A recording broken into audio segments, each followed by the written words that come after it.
こんにちは、日本語クラスです。皆さんお元気ですか？私は元気です。はい、今日も日本はとってもまた風が強かったです。はい、花粉症になっている人多いらしいです。はい、気をつけてください。私は今はまだ大丈夫です。はい、花粉症じゃありません。はい、そうなんですけど、まだ鼻が出るとか目がかゆいとかまだなってません。多分これからですね。はい、じゃあ、今日のテーマいきましょう。今日はみんな大好きこれですね。恋の話、愛の話。そうです。でも日本の人たちの話が中心です。はい、これですね。こういうふうに言います。恋愛と言いますね。英語で Love、Romance ですね。はい。もうみんな大好きですね。これね。あの前にもね、日本人の恋愛について話しましたよね。前は愛してるを日本人は言わないというのをやりました。はい。言わないですよっていう国が結構多いっていうのを後でメッセージもらって、私も勉強になりました。うんうん。だけど反対にいや言いますっていう国もあったし、面白いですね。はい。えだけど多分日本人と皆さん誰か、恋愛したことがある人、パートナーを日本人に会ったことがある人、パートナーを日本人と選んだ、なんて言えばいい、日本人と付き合ったことがある人とかだったら知ってる人多いと思いますが、日本人は恋愛上手ですか？あんまり上手じゃないですか？どうでした？皆さんの経験は。自分の国によってその日本人の恋愛がいいか、なんかうまくいかないって思うか、多分自分の国の文化によっても考え方感じ方が違うと思うんですね。はい。だけど多分やっぱり世界を大きく見ると日本人は恋愛は上手ではない方だと思います。はい、そうですね。そして特に今の20代、10代でもいいです。10代、20代、30代、40代入るかな、ギリギリぐらいまでは結構恋愛があんまり上手じゃない人が多いんじゃないかなと。はい。私がそう考えるだけじゃなくて、社会でそのように言われています。はい。ですので、どういう日本人が多いかっていうのを今日紹介しますね。はい。知ってると日本人とこの話ができるはずなので、ぜひ使ってください。はい。えーちょっとね、今写真を変えました。もうこのようにね、海のところで熱いキスをするってね、日本人の女の人もしたい、してキスしてって思ってるんだけど、なかなかこう簡単にはこの状況シチュエーションにならないっていうのが、そこまで行くのが時間かかるっていうのが日本人に多いんじゃないかな。ちょっとこう恋愛の速さが遅いカップルが多い傾向、そういう天度にあると思います。そう、どんな人たちがいるのっていうのを今日話しますね。はい。自分の経験、そして自分の国、自分の文化と比べながら、聞いてください。お願いします。はい。で今日はスライドあるけど見なくても大丈夫で、見てほしい時だけ見てくださいって私言いますね。そうそうで、この愛してるっていう話、愛してるは日本人言わないっていうのは今見せてますスライド、この、YouTube で話をしました。つい最近です。これねライブでやったので、私の YouTube チャンネルであれないなって思ったらライブってとこ見てください。カテゴリーがライブの方に入ってしまってます。はい、ですのでそっち探してくださいね。愛してるは言わないけど他に代わりに何と言うとか、愛してるってもし言った場合日本人はどう思うかっていう話をしてます。愛してるって言うとあなたは死ぬの、病気会社辞めたのとかそういう意味になってしまうっていう話をしましたので、もしまだ知らない人見てない人は、ぜひ私のチャンネルで探してみてください。ライブの方です。こっちのライブって方ね。はい、そして今日すぐこの話に入る前にですね、いろんな方からメッセージをもらっています。そして特にこの私のポッドキャストを始めてから、メッセージをくださる方が前よりももっともっと増えました。そして、今まで聞いてなかったんだけど初めて聞いた。そして、何ですか、もう本当ねいろんな国の人が聞いてくれてます。前よりももっと。はい、そして、日本語がわからないんだけどこのポッドキャストを聞いてわかんないけどなんか聞いてます、なんか気持ちがいいですみたいなメッセージを英語でもらうことが最近増えています。はい、ですのでとても嬉しい。そしてその中でもいつも英語でメッセージをくださっている方が英語でごめんなさいっていうふうにメッセージくれていや全然大丈夫ですよと私は思ってますのでそのままで大丈夫です。英語で送ってくれてもいいし、気にしないでください。英語で送ってくれる人もいるし韓国語で送ってくれる人もいますね。そう、韓国語は私読めないけどでもGoogle 翻訳 Google トランスレーションがあるから分かりますので大丈夫ですよ。韓国語で書きたい人はどうぞメッセージ全然ください。はい、メッセージ書くために時間を使うのは皆さんにとってもったいないと思いますから自分が書ける言葉で書いてください。大丈夫です。はい、そしてもし日本語で頑張って書いて、これ間違えてる、あれこの日本語変かな、大丈夫かなと思っていっぱいそこで考えることも勉強になりますが時間もかかるのでいいですよ。そんな無理しないでください。大丈夫。そのまま書ける日本語で書いたんだらそのまま、もし間違えててもいいじゃないですか。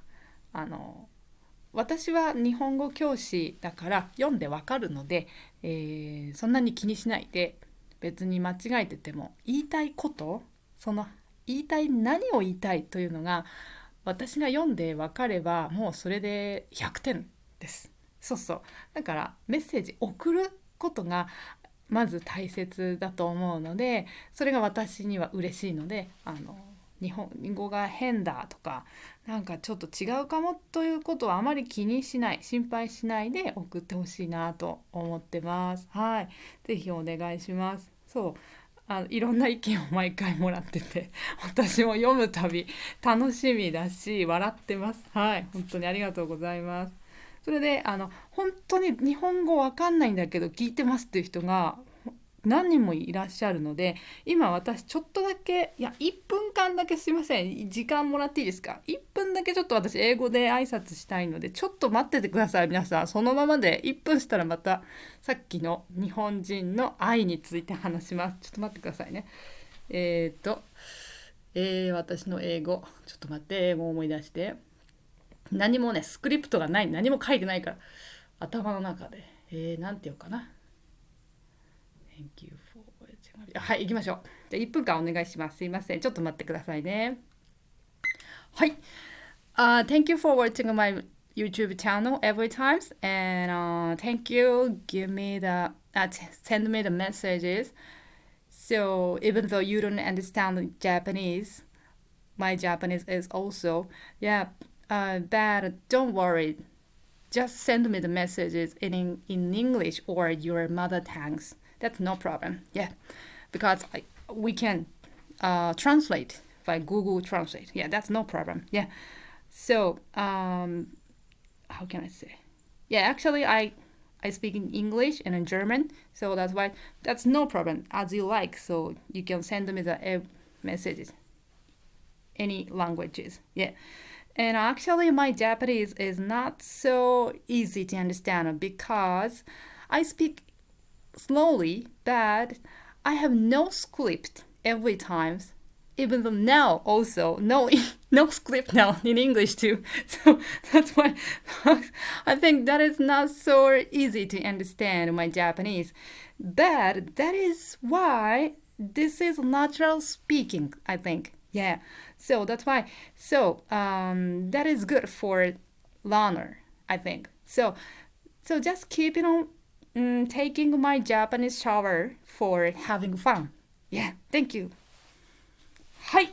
すいません。お待たせしました。挨拶終わり。じゃあ行きましょう。今同じこと言いました。日本語とね、英語ね。じゃあ行きます。OK。じゃあ今日のテーマは I love でした。ですので、そうそう。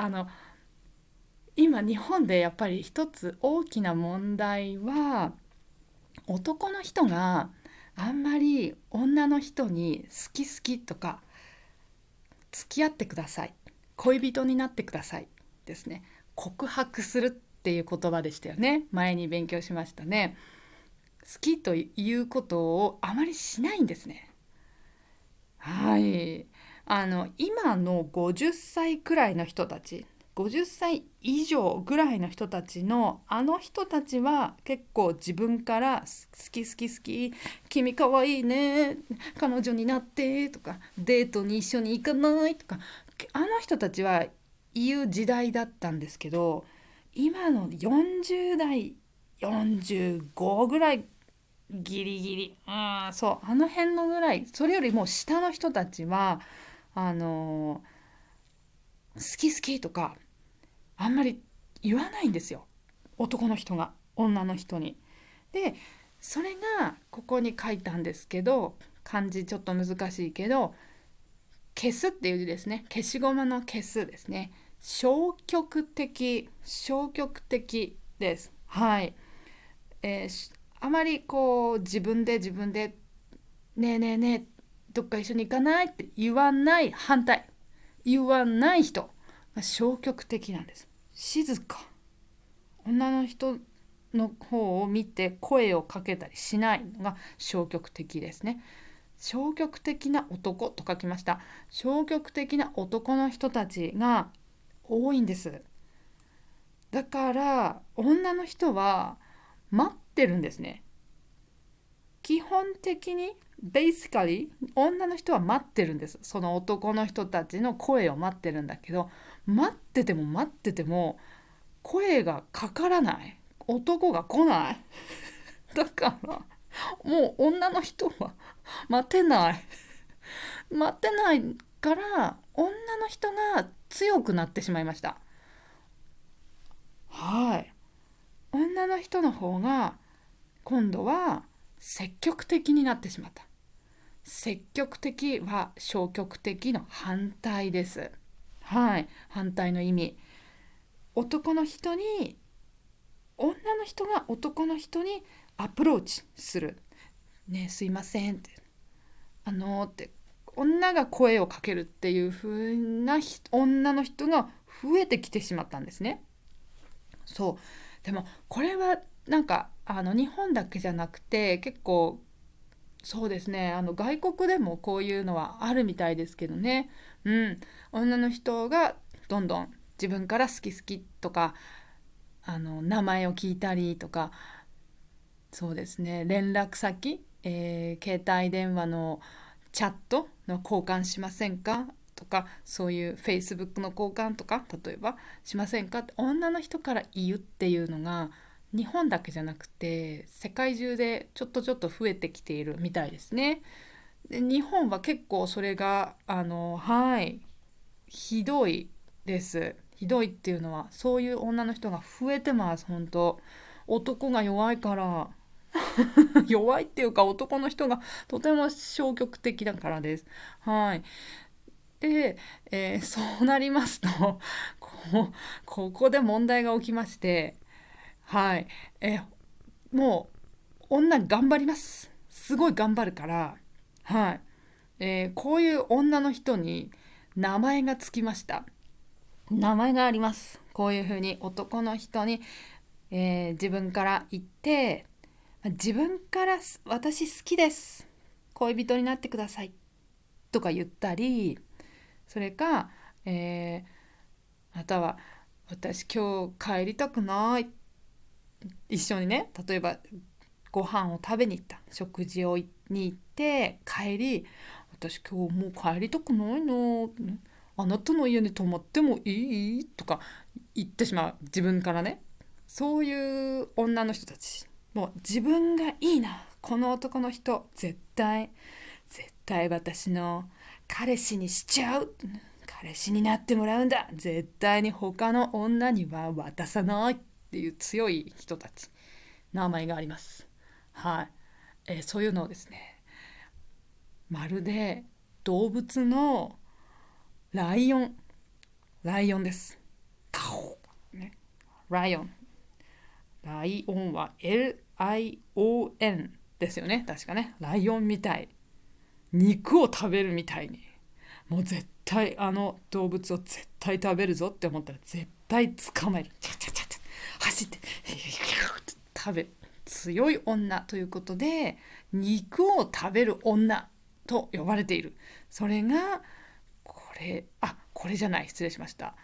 もうこの写真の女の人みたいね、もうなんかね、あなた好きみたいな、そうそう、それがこれです。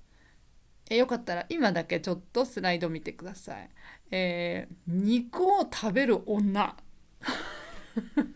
肉、何の肉か、それは男の人ってことです。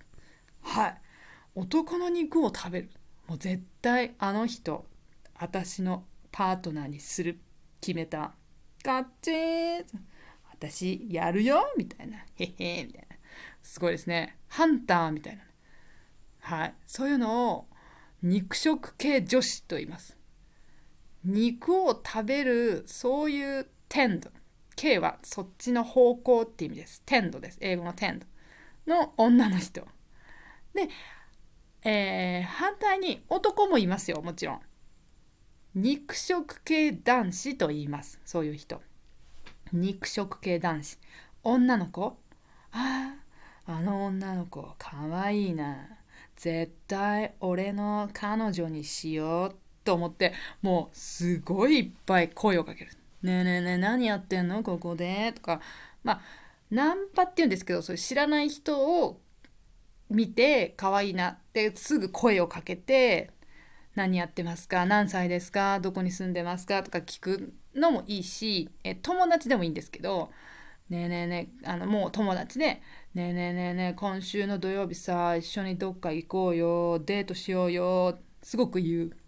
はっきりしてる。意見がはっきりしてる。はい。そういう男子もいるんですけど、多いと思いますか、今の日本に。この肉食系男子。多くない。はい。少ないんですね。これ少ないから、女の人がどんどん肉食系女子になっちゃった。うん。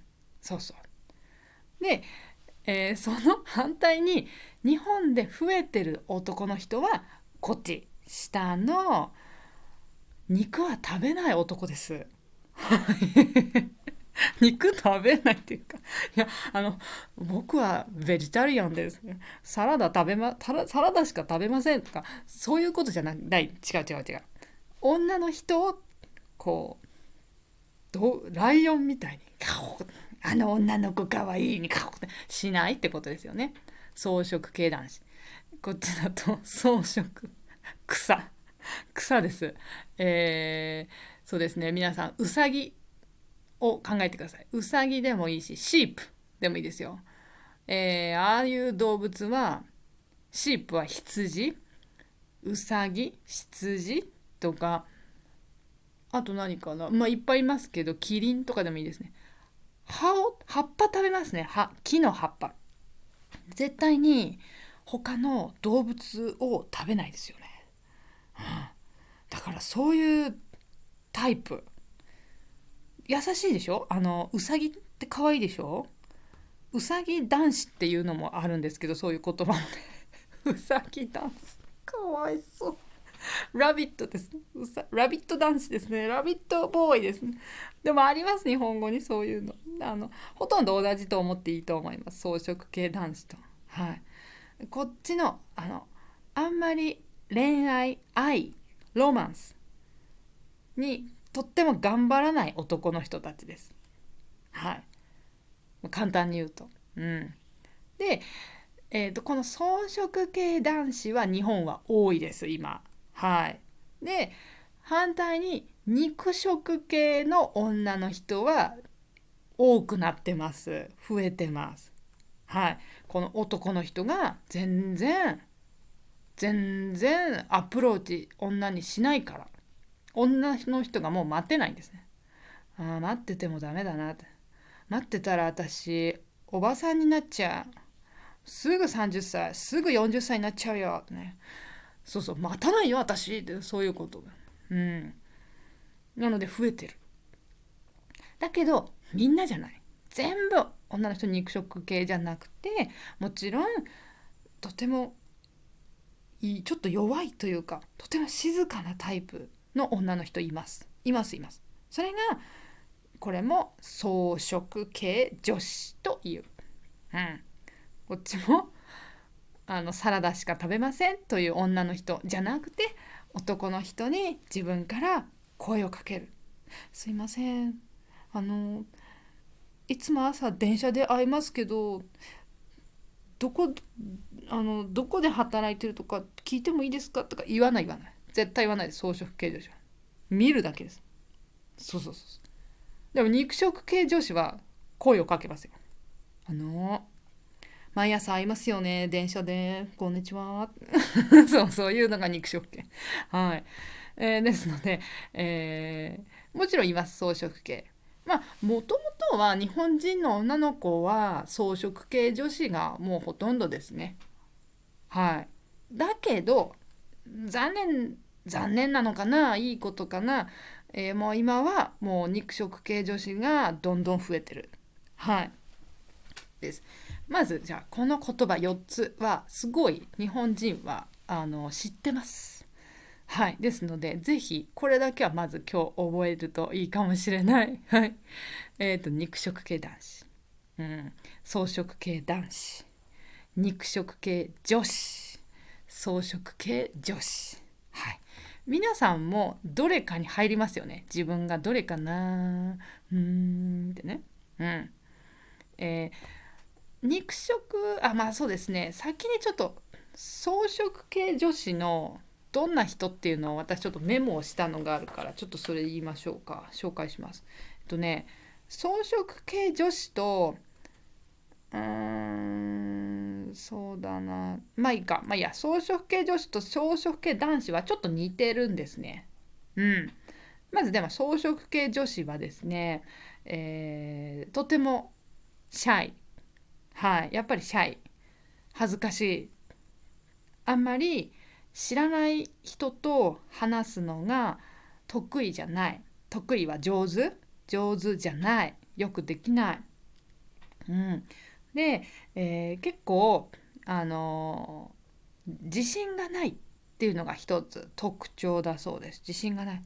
私なんてそんな可愛くないし、何もいいところないし、別にすごいなんでしょう、なんか頭がいいとか可愛いとか全然そういうのないし、何かがすごいできるとかダンスが上手とかないないない、何もないから、誰も私のこと好きじゃないと思ってる。自信がないタイプです。はい。そしてなので結構静かなタイプが多いそうです。はい。で特徴はやっぱり自分は周りの人から人気がないと思っているっていうのが一つ大事。うん。で、まあ反対がこっちですけどね。肉食系女子は自分に自信があります。はい。私、私今までもうたくさんの人と付き合ってきたから全然私男の人慣れてるみたいな、自信があります。はい。で、シャイじゃないです。恥ずかしいとはあんまり思わないです。はい。そしてなんか失敗してもあんまり恥ずかしくない。うん。で、絶対あの人好きと思ったら絶対自分の恋人になるように頑張ります。その相手の人に自分からどんどんどんどん声をかけます。はい。もし失敗しても何回も言ったり、頑張ります。これ。はい。で、もう一回ちょっと戻ると、草食系女子はですね、女子のどんな人っていうのが、男の人に何かこう頼るっていうんですね。男の人なんか困ったことあった時とか心配なことがあった時に男の人に「ねえちょっと私困ってるの」とか言うのがあんまりできない。それが草食系。うん。あと、何ですか、あの何かなんか買ってとかプレゼントとか欲しい時とかもあんまりこう自分であれが欲しいとかあまり言わない、言えない。私がそんなこと言ったらダメ。あと例えばレストランを例えばどこか一緒に出かけてデートで行ってどこのお店入ろうか、何食べたい、私は決めたくない、あなたが決めてって思ってるのが結構草食系女子だそうです。うん。いいよいいよ。あなたが好きなものでいいよ。私は何でもいいからってよく言うのがこっち、草食系。うん。だそうです。で、あと、どういう服を着ますか？どんな服をよく着やすいか、着るかというと、草食系の人は、こう、あんまりこう肌が出ない服を着やすいと言われているらしいです。はい。比べるとこっちはまあ半袖ですけど、肉食系の女の人は確かに結構こう胸が結構大きく見えるものとか短いスカートとか履いてる場合があります。肉食系の女の人。草食系はあんまりそういうの見えないようにしてる。うん。だそうです。そしてこの服の色もちょっと暗い色、黒とか青とかちょっと暗い色を着やすいらしいです。草食系はね。で、肉食系はすごいピンクとか黄色とか明るい色を着る。うん。らしいです。もちろんみんなじゃないんですけどね。うんうん。そうそう。なので、全然違うんですね。肉食系と草食系。まず女の子でも全然違う。草食系はもちろん、もうこういうおとなしい性格ですから自分から好きですとか言えないです。言わない。うん。そして自分が誰かが好きと思ってても周りの友達にもあまり言わないそうです。うん。こう周りに言うと友達がその人に話してしまうかもしれないし、そうですね。なんか、なんかね、嫌われるのをすごい怖がっているらしいです。この草食系というのは。うん。だから自分が好きって心で思っててももう言わない。その男の人にも言わないし、友達にもあんまり話さないし、別にその人と、付き合えなくてもいいやって思ってる。別にいいの。私なんて別に30点ぐらいの女だから。いい。誰とも付き合うことできないと思う。自信ないって思ってる。そう。で、その反対が、肉食系女子です。もう、はい。少しいいな、あの人いいなって思ったらもうすぐ声かける。はい。で、すっごい本当に強いライオンみたいな肉食系女子の場合だと、もう相手の男の人が、パートナーがもういる。もうパートナーいる人でも、もうどんどんアピールするらしいです。私の方がいいよ。私の方が楽しいよ。その女あんまり良くないと思うみたいな、私にした方がいいと思うっていうふうにすごく強くアピールするみたいです。そしてちゃんと自分のものにするっていう、すごいですね、強いですね。だから、全然違う。はい。肉食系は自分の意見もはっきり言うし、私はこれはいい、私はこれは嫌だっていうのも結構はっきり言う。はい。好き嫌いもはっきりしてます、こっちは。はい。で、あとはデートに行っても結構自分でいろんなことを決めやすい。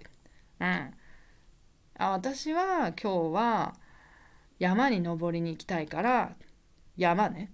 あなたは海がいいって言ったけど、私は山だから今日は山ねって私が決めるっていう、そんな結構強いのが肉食系。はい。で、大体同じと思ってください。肉食系男子も肉食系女子と同じ。すごく自分で決めます。はい。デートに行く時もデートのプラン計画はこの肉食系男子が決めます。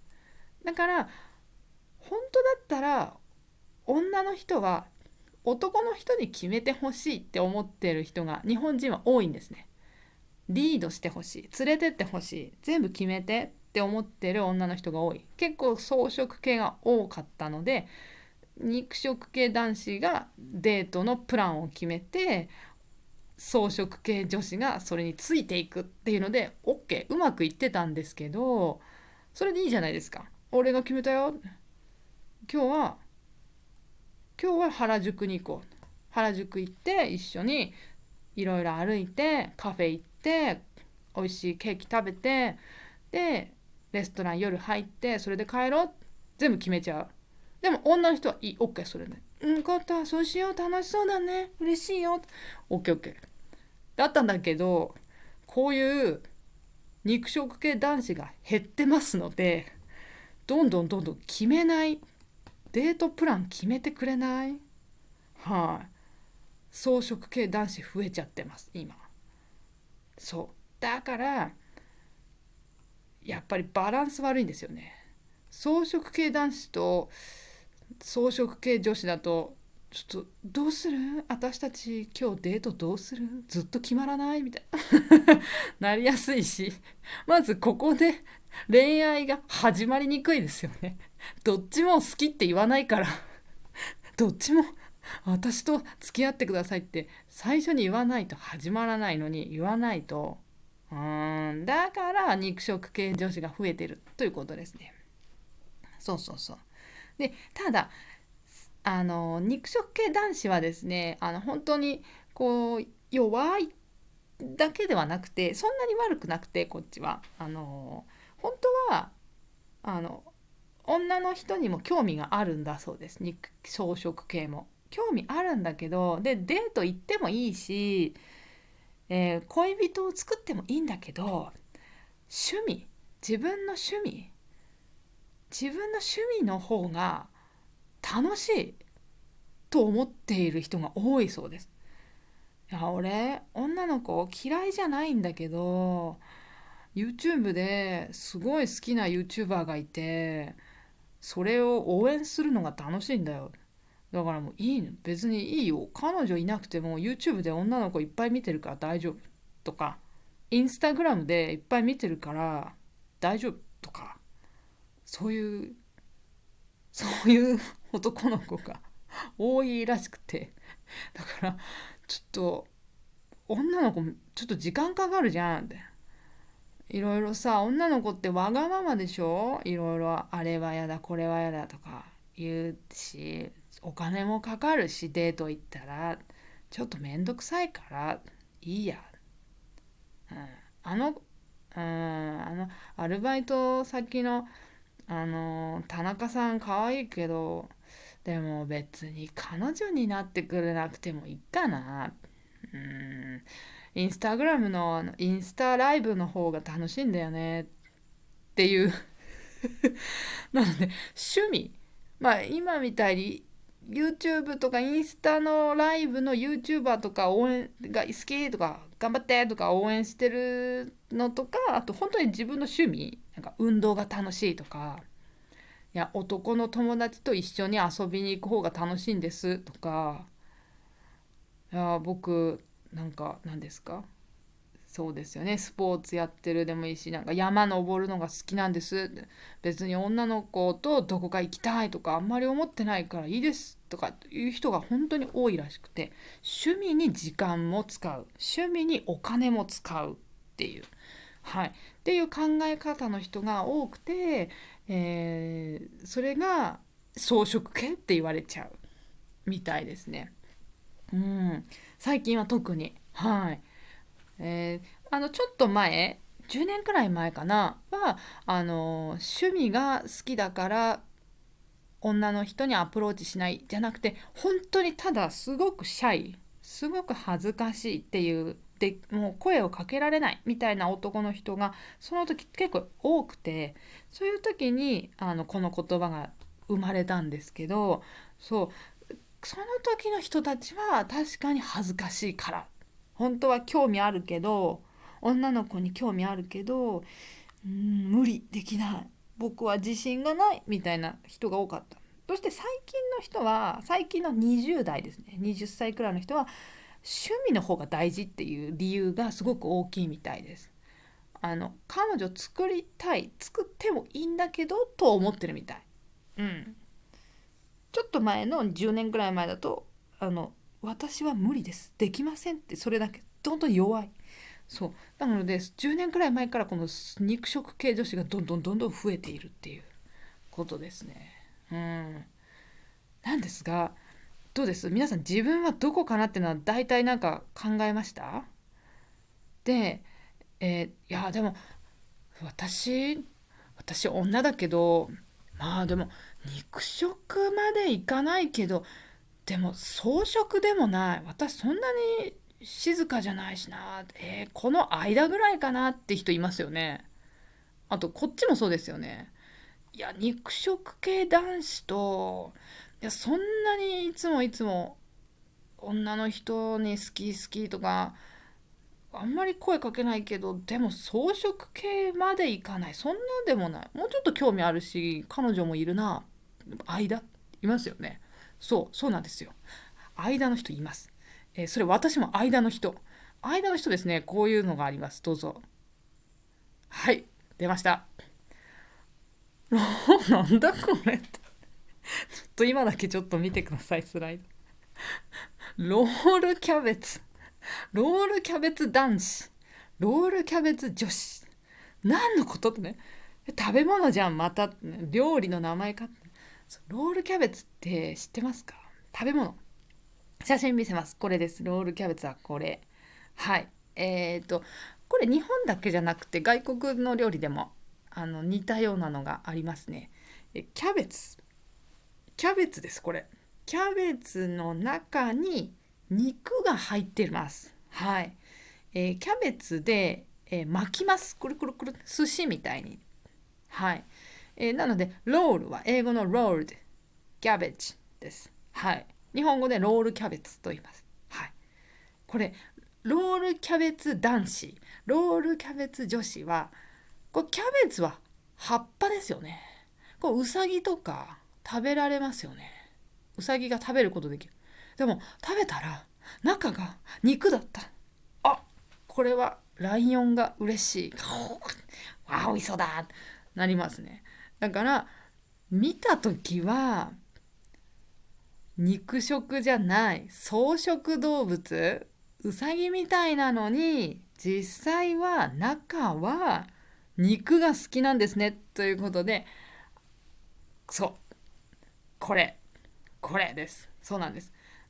見た目は見た目って言います。見たとこね、ルックスです。ルックスと人から見た時の状態はなんか静かそうだな、あんまり自分の意見言わなそうだなって思うんだけど、実際性格は、性格とか考え方とか行動とか、あと、相手にどんな風にアプローチするか、好きって言うかとか、それが中は肉食系だっていう人たち、はい、そういうのをロールキャベツ男子、ロールキャベツ女子と言います。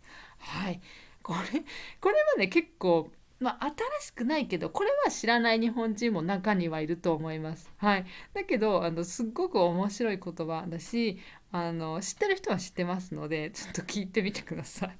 ロールキャベツダンスってね、知ってますか？はい。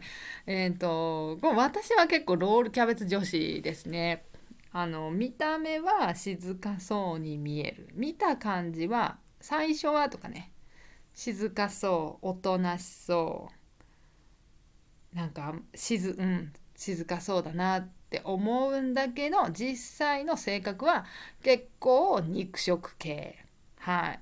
自分の意見ははっきり言うし、自分がいいな、この男の人かっこいいなと思ったら言いますね。素敵ですね、いいですねってね、と言います。聞くし、の恋人いるんですかとか、ちょっと聞いちゃいますよね。そうそうそう。こっちですね。なのでこう見た時と中身が違う、こういうのを見た目と中身のギャップがあると言います。ギャップは GAP でいいと思います。 GAP、ギャップがあるって。そうそうそう。私はこっちに近い。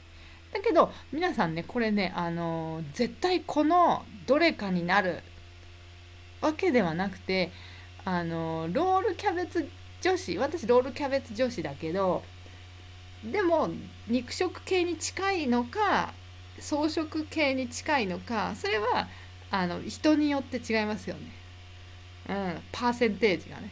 ロールキャベツだけどすごい結構草食です。あんまり思ってることは言えないし、自分から告白はできないだったら下の方に近い。うん、そうそう。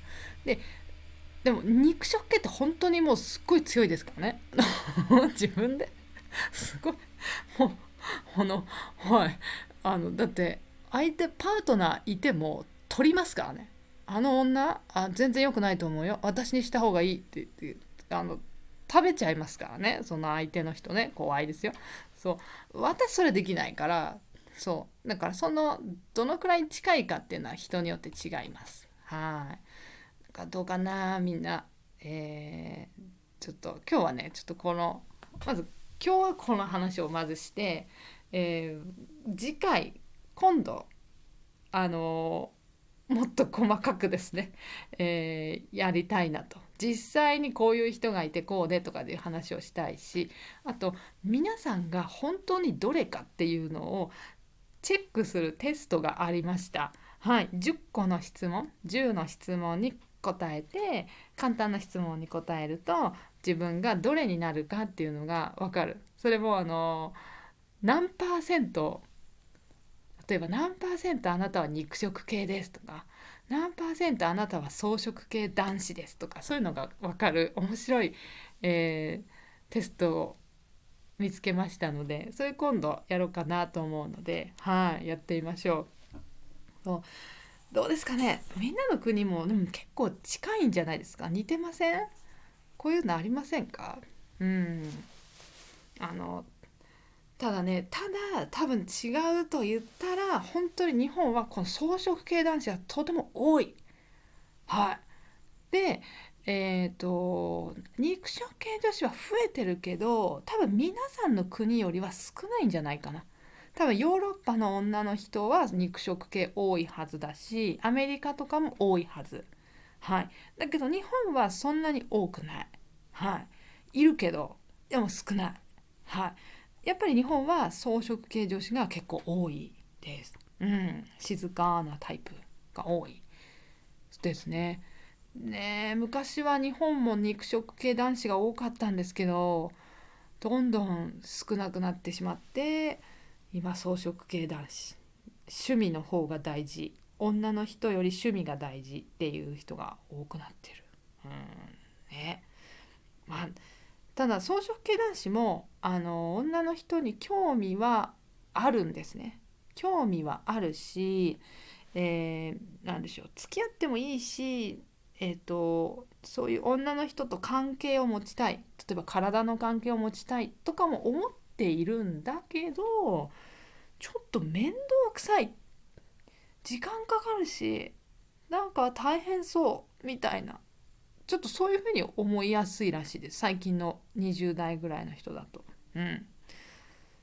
ちょっと寂しいですよね。ちょっともったいないですよね。めんどくさい、趣味の方が大事。もうそれは別におじさんになってもできるしとか思うんですけどね。まあ考え方いろいろありますけどね。そう、こんな感じです。はい。でもこれやっぱりちょっとなかなかうまくいかないですよ。バランス悪いから今。はい。ちょっとその話はまた今度しましょう。はい。まああとその実際カップルになってからっていうのもやっぱりいろいろ問題があります。はい。草食系男子だとなんかやっぱりいろいろうまくいかないこともあるし、肉食女子だとそれも絶対うまくいくというわけでもないし、はいですね、いろいろ難しい。で、私この絵を見つけた時ちょっと思ったのが、ちょっと今だけスライド見てほしいんですけど、あのカフェで、これカフェだと思います。カフェで飲んでて、男の人と女の人が飲んでて、コーヒーを飲んでて、片手はコップを持ってる、お互いだけどもう一つの手は手をつないでますね。この手をつないでるっていうの、これね、日本じゃほとんどない、見ないと思いました。はい。でも私が外国に行ってカフェ、はい、同じところカフェでカップルが飲んでるの時に手つないでるのは見たことあるし、手だけじゃない人もいますし、すごい近くに座ってたりとか、みんな見てるけど全然気にしないみたいな、みんな見てるけどここでもうキスしてるとかありますよね。でも日本じゃほとんどないと思います。はい。まずキスしてるはまず本当にないと思います。日本人はね。日本人だったらない。そして手つないでるもあんまりない。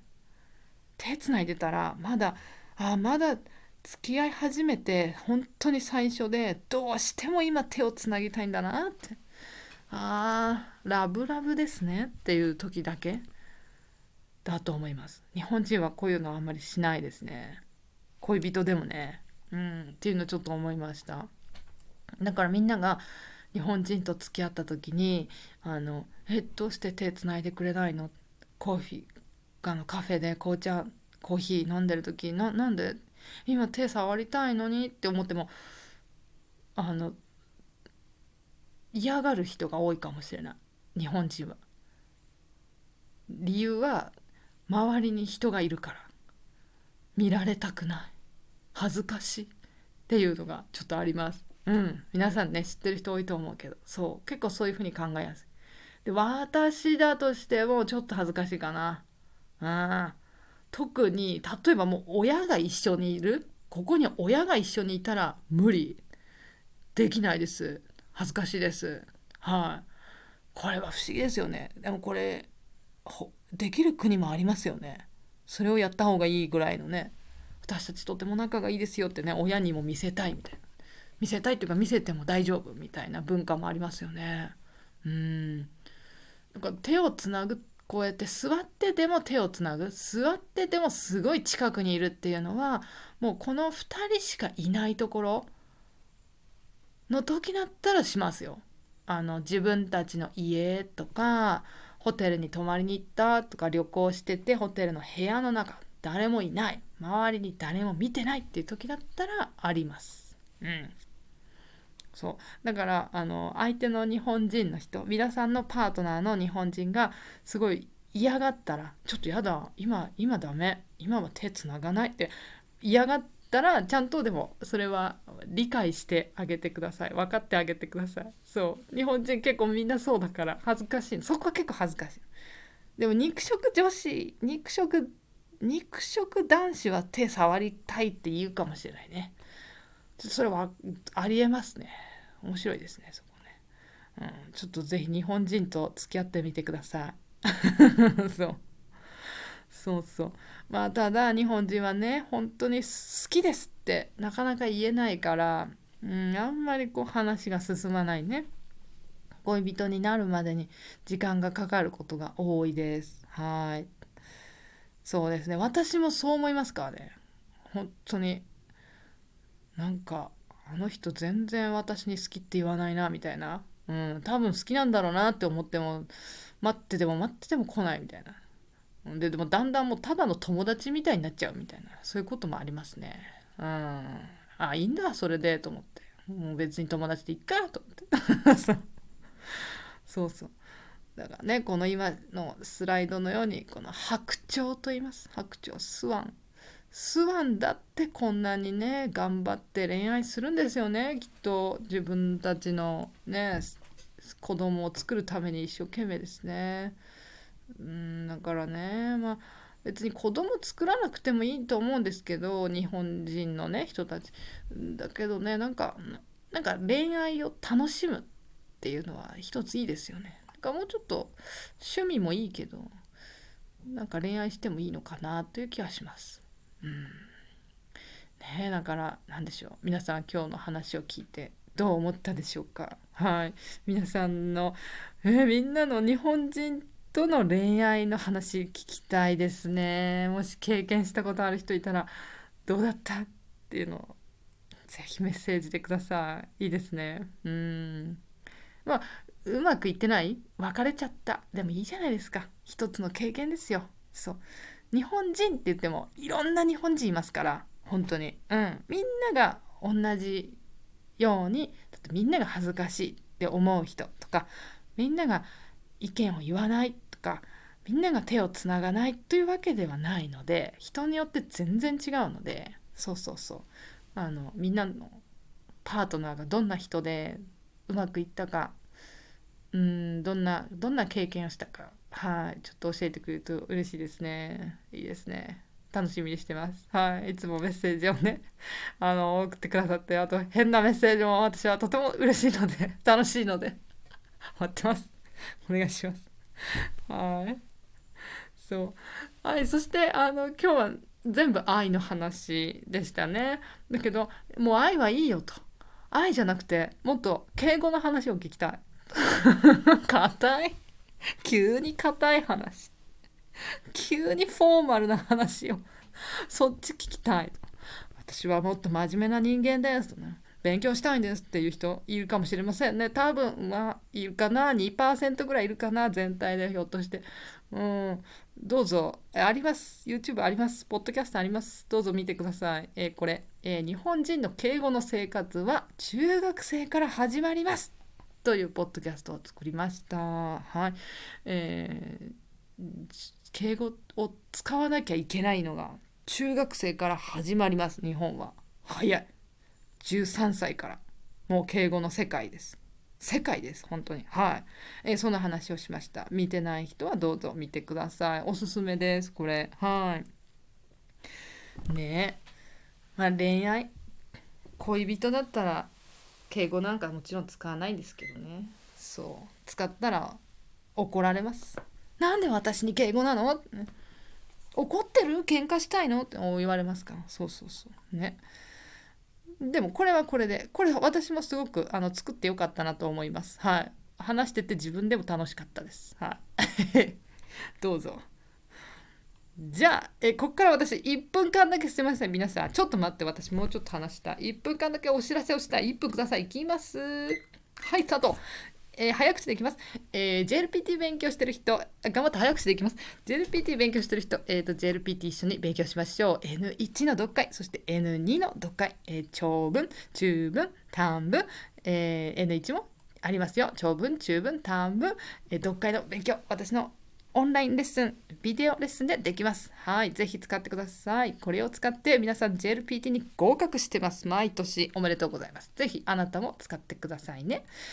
この申し込みは私のオンラインレッスンからできます。下にリンクが書いてあります。どうぞ見てください。はい、早口でいきます。そして私、ビジネス日本語じゃなくて、ズームレッスンもやっています。ズームレッスンは3つあります。ビジネス日本語、会話の練習、プライベートレッスンやってます。はい、ビジネス日本語はビジネス電話をやってます。電話の勉強とか履歴書を書いたり、面接の練習をします。会社に入る面接。そして、ビジネス電話は YouTube でも見られます。この、チャンネル見てください。なっちゃった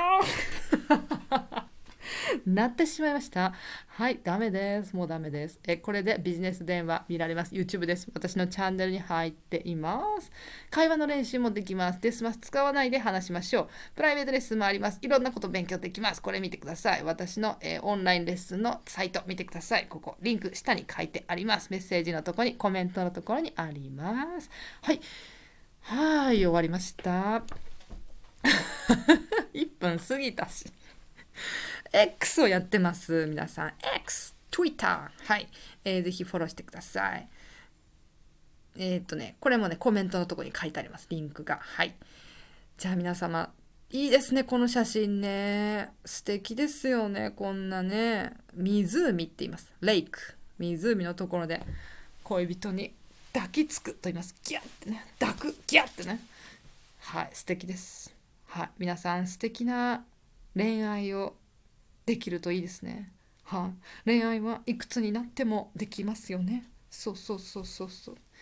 ぜひ皆さんの、恋愛経験愛についてどうぞメッセージを送ってください。楽しみですね。変な愛の話大好きです私。そして今日はまだまだ入り口です。この話は愛については入り口。はい、まだまだ私は皆さんに聞いてもらいたい話がいっぱいありますので、はいまた話します。この草食系と肉食系っていうのは結構この後も説明で私は使うつもりなので、ぜひ覚えておいてください。肉を食べるか草を食べるウサギかってことですね。ライオンかウサギかです。はいね、そうそうそう、楽しいですね。いいですね。はい、恋愛してない人はぜひこれから素敵なパートナーを探しましょう。はい、じゃあ今日も本当にありがとうございました。とっても長くなりましたが最後までありがとうございます。また愛について、お話ししましょう。皆さんメッセージ待ってます。いつもありがとうございます。